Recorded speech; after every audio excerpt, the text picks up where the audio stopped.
Hey guys, Ken Scott, Senior U.S. Immigration Law Intelligence Analyst with W USEntryWaiverServices.com.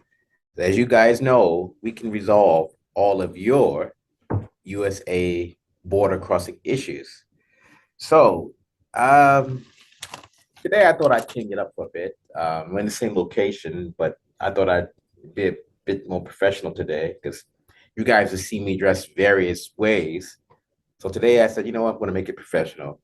And also because of the fact that the weather is not as hot, because I'm not a fan of hot weather whatsoever. But today is not as bad. Today is October 13th, 2022. So, all right. So let's get right into the topic here. What happens if you are denied entry at the US border? What happens if you're denied entry at the US border? The only problem with these questions, guys, is that they're so general. Because the thing is, with CBP, with this work, well, in general, it's always a case by case basis. So it just depends on the situation, not just for this, but just overall. So we try to answer these questions as best as possible with a general answer, but it just really depends case by case. Even when you guys ask how much is a waiver, what do I need for a waiver, yada yada, all that stuff, it just depends. It's case by case. And the places who just slap packets together, they won't give a flying flamingo about this stuff. They'll just tell you guys anything. But you guys know we don't do that. So let's get right into it. What happens if you're denied entry at the US border? Okay. Again, even though it's case by case, we're gonna go through some scenarios. Let's say you have a conviction for trafficking for PPT. You got it in 2010. This is 2022. So you've never crossed the border. You tried to go down. You went down today to Arch. The guard looked in the system and saw your conviction. So you went sent to secondary. He's looking it over. He's going to make a determination. Likely, and again, it's no guarantee, but there's a great likelihood he'll give you a simple denied entry and say, go back to Canada and file for a waiver. It's pretty simple.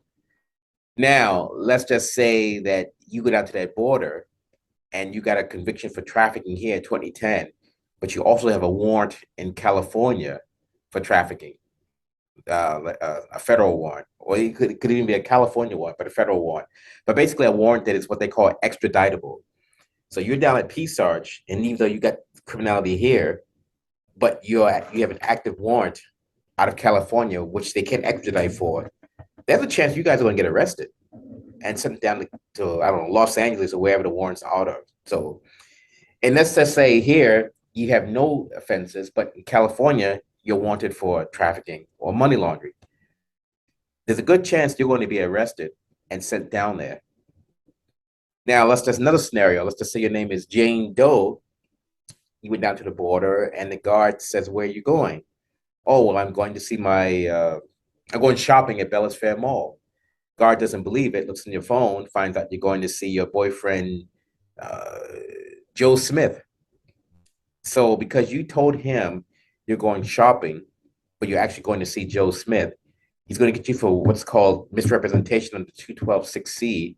And once that happens, you now have the permanent ban for misrep, and you need a waiver. So that case, he may just say, okay, you know what, just go back to Canada. No big thing. File for a waiver. Let's just say this is the fourth time you've done this, and the other three times the guards let it go. So what he could do at that point is say, okay, you know what, this is the fourth time you've been here with this nonsense. So now we're going to give you a 5-year ban. Now you got an expedited removal and a 5-year ban, which means you have a deportation, and you also got the charge for criminality, not for misrepresentation. So now you've got both in your file. And if it's within that 5-year window, you're going to need two waivers, the one for the misrep, one for the deportation / 5-year ban. Because, like I said, the deportations and 5-year bans are synonymous in this case. So I'm trying to keep this stuff as general as possible for you guys.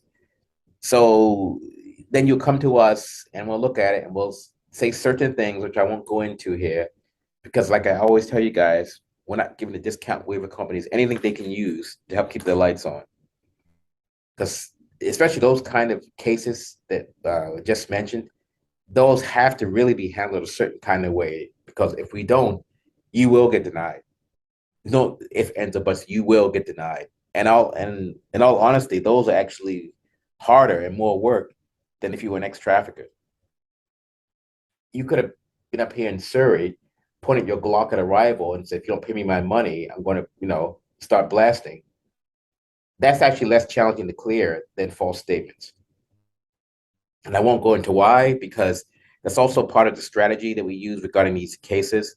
Um, we have the same adjudication, well, the adjudication material a CBP uses in order to whether to deny these waivers. And that we keep very closely guarded, because if Batman's Pardons and Waivers ever gets a hold of that, they'll try to reverse engineer it and then try to sell lead services at a cheaper rate. So we're not having that. So we worked too long and hard to get to this point, to where we are right now with knowledge and et cetera, et cetera. But you really should have had to work for the system as a federal officer or a law enforcement officer, or even an American federal employee, to have a lot of this specialized knowledge. Well, I've had all three. So that's a given.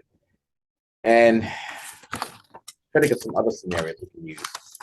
Okay, so let's just say your name is, your stage name is Hot Chocolate.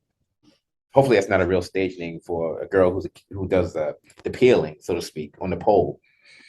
So let's just say your stage name is Hot Chocolate. You go down to the border in your tube tops and your, nice jeans and cosmetics, whatever, yada, yada. So the guard sees that and says, oh, and you're 24. There we go, 24 years old. So you go down there, automatically he's going to say, she's into massage.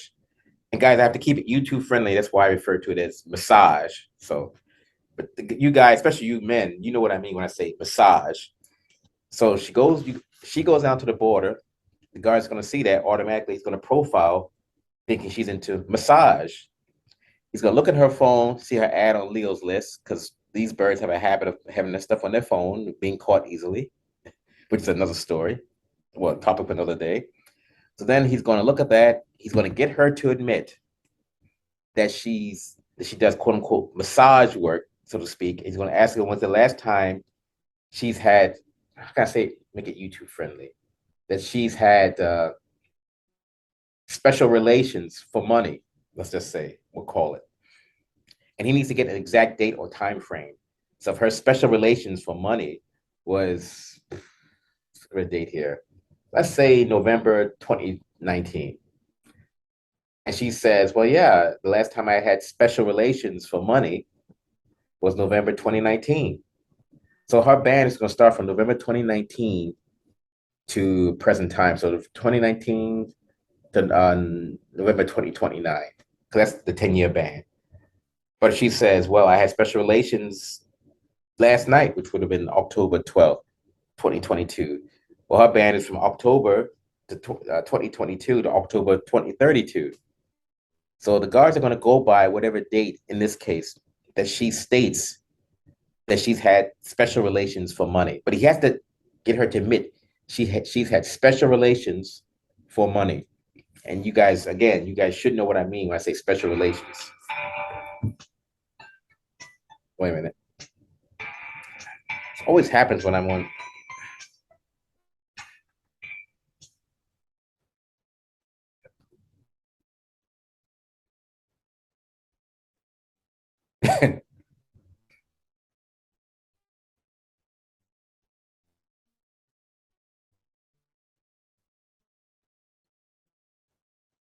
So let me check your file. Just tied up right now.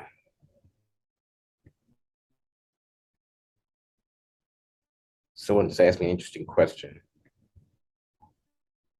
Okay, anyway. So when she gives that date when she's had special relations for money, so to speak, and the guards, he's probably going to ask her to give like specific acts for money. And if she foolishly does it, based upon what she stated in that sworn statement, it's going to dictate what happens next.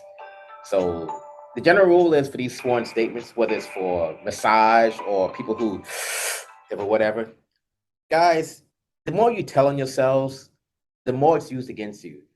To my, I have no clue why you guys feel the more you tell, the easier it's going to be for you.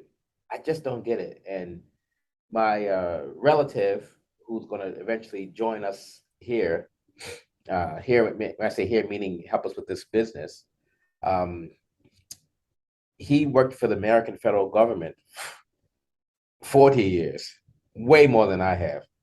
So because of that, I mean, his knowledge is at a different side in a sense. He's more on the rah rah rah side, the more critical side, lock them up, their crooks, etc. I'm the opposite. I said, look, the either innocent or rehabilitated. So him and I butt heads always, but in that sense, he's good because he can bring his perspective to this work and also help you guys. So he's just waiting to finish all his time with the government, that BS, yada yada. I don't want to bore you guys with it. But anyway, so she's going to get denied entry and turned around. So now, if she says that she does not do special relations for money or massage, he says, why do you have these ads on your phone now or on Leo's list? And she says she doesn't know anything about them, but then she says, yes, those are mine. I actually was just too embarrassed. He said, oh, so you gave us a false statement. She said, yes. Now he's got it for misrepresentation. Now she's got the lifetime ban. So you guys got to be. I'm trying to think. I'm trying to think of a good general answer I can give you guys. But overall, you guys got to start using some brains. You go to these borders. These guards, yeah, they have a job to do. I get it. These officers of CBP, they are not your friends. I don't know why you guys think they're your friends. I mean, they can be polite and professional, which is good. I mean, you can also be the same way back to them, but they're not there to help you. They're there to keep people out that they feel are inadmissible, and they have their, I hate to say quota, but they have to keep their stats up. So why is he going to cut you a break, especially if his stats are really low and he needs to boost them? You're not going to get any favors. I don't know why you guys think that. So it's up to you guys. I mean, you guys help, keep us growing, but just be aware when you go out to that border, the stuff you guys keep voluntarily admitting to and bringing up the way it's not documented anywhere. Stuff's not documented anywhere whatsoever. You guys bring it up and say, oh, the guard doesn't know that. They're going to use it against you. Again, I'm not trying to give you any kind of advice whatsoever, but I'm just trying to make you guys aware. What you say will be used against you. Just FYI. So when you do that statement and you bring it in here and we look at it and we read it back to you and you're shocked, I said, well, you said this. You say, yeah, but I thought I had to.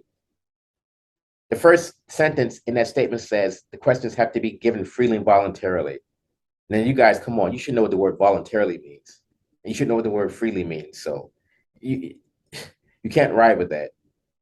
And just remember, whatever you voluntarily state, depending upon what it is, could be used against you for life, meaning a lifetime ban, especially if you go out to that border and the guard sees blunts in your phone, let's just say whatever, yada, yada. And you say, well, yeah, I smoke every day, or I smoke once a week. I did my rails. What are you guys thinking? You're admitting to drug use, drug possession. And I had this discussion already with someone who said they did not have possession. I said, well, if you took a hit, a rail, you had to possess it in order to take the hit. Even if it's on like like the little round mirrors, those cosmetic mirrors birds have, or on a piece of glass, you take your razor blade and put it together. Not saying I know how it's done, but you take your razor blade and scoop it together, whatever. You still are in possession of it. It's going up your nose. So your nose, okay, well, if you want to look at it like that, it's going up your nose. Now, it's your nose, it's not my nose. So if it's going up, this is olive oil right here. It's going up olive oil's nose is right here. So if it's going up her nose, but it's attached to her face, her nose has possession of it. I mean, come on, guys. You guys got to wake up. So you've had possession of it voluntarily by admitting to the officer, yeah, no one ever caught you for it, but you told him at the border that you had possession. And what does this thing saying? Okay, that's fine. So you got drug possession. You admitted to it. So you have a criminal record, not for conviction or charge, but for your voluntary admission. So all that's tied into the way the immigration code is written. So anyway, I had a little bit of a rant on that because we get people who keep saying they don't have possession. I said, well, if you did it, then you possessed it. Because if you didn't have it in possession, how could you have done it? If there's, if you got some product over there on the table and someone else is over there, that's not in your possession. You can't do it from over there. So anyway, so I just all right. So anyway, trying to think of some other scenarios at the border. It could be uh, there are some cases you could get arrested and transported down to the detention center. You really could. So there's one case I want to talk about, but I really shouldn't because that one is still active. But it's a really good one. But I can't talk about that one yet. It's just too bad. So hopefully this answers your question, guys, about what happens if you are denied entry at the U.S. border. It could be a simple denied entry. It could be arrest and seizure. Could be your vehicle gets seized. Could be you got a 5-year ban, expedited removal 5-year ban. Not just 5. Could be expedited removal and 10-year ban, 20-year ban, or lifetime ban. But some of this stuff it's confusing because, well, not to us, but it's confusing to you guys because your 5-year, your expedited removal for 5 years, you say, oh, okay, I'm good after 5 years. That's not necessarily true. Some of those bans are for life. So it really just depends. So the best answer I could give you overall to sum it up about what happens if you're denied entry at the US border, it's a case by case basis. And I'll say it again, case by case basis. It just depends on the particulars of your given situation. So I'm gonna end this with one more scenario. Some of you guys think that because you haven't gotten caught crossing over, let's say if you got a criminal conviction for fraud and you crossed over 20 years, and you guys kind of know or should know you're not really supposed to be going in, but because the guard's been missing it for 20 years, you say, okay, well, whatever. But then you get caught the 21st time, and then the guard says to you, you have a criminal record, and you say, well, I've been crossing for the past 20 years. I don't know why you guys feel a need to do that, because when you do that, you're basically rubbing in the guard's face. And you rub it in his face, he's that, hey, I've been crossing 20 years, and you guys been missing it, not catching me. Guess what he's going to do to you? He's going to really, really stick it to you. And that could impact your waiver. If you get a guard who's really upset about it, puts a bunch of nasty notes in there because you told him you've been crossing for 20 years, even though you have, you're just reinforcing the anger in his mind, so to speak, which makes no sense to me whatsoever. Does that make sense to you? But what I just said? Yeah, it depends on the case. Well, not just depending on the case, though, but I was telling these people that when if they've been crossing, say, 20, 25 years, and then they tell the guard, oh, I've been crossing 25 years, and no one ever said anything, you're just reminding the guard of the errors of the other guards or officers. I always say guards, but officers. What do you think he's going to do? He's not going to jump for joy. He's going to really stick it to you. Oh, but you never tell them that. You see all the people who say, "Oh, I told him I've been doing it for years." What will possess you to tell him something like that? I just don't get that. So this video was a little bit of a rant, but yeah, this video was about what happens if you are denied entry at the U.S. border. So, did you have any input that you want to give, or? No. Or you would give some input. And Each case is different, and it depends also what they tell you. You tell them at the border, and your prior history of crossing, and the history that they could look into the system. Yeah, I'm trying to explain that. Like when we get these basic questions, what happens if you are denied entry at the U.S. border? It's case by case. It just depends. Oh, yeah. But anyway, all right, guys. So Ken Scott, Senior U.S. Immigration Law Intelligence Analyst with www.usentryWaiverServices.com with 888-908-3841 or 604-562-8140. All right, guys, have a great day. And as you guys know, live long and prosper.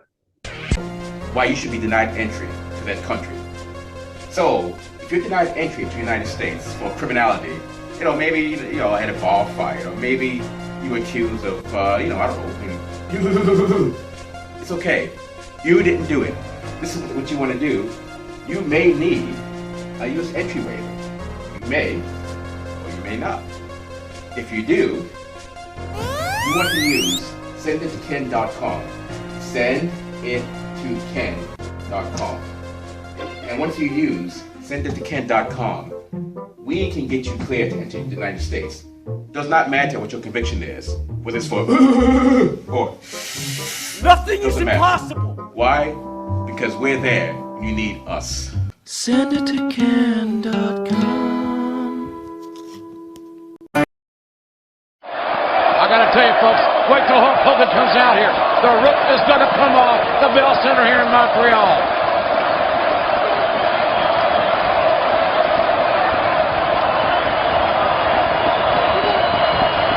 As the anticipation builds, you can feel it.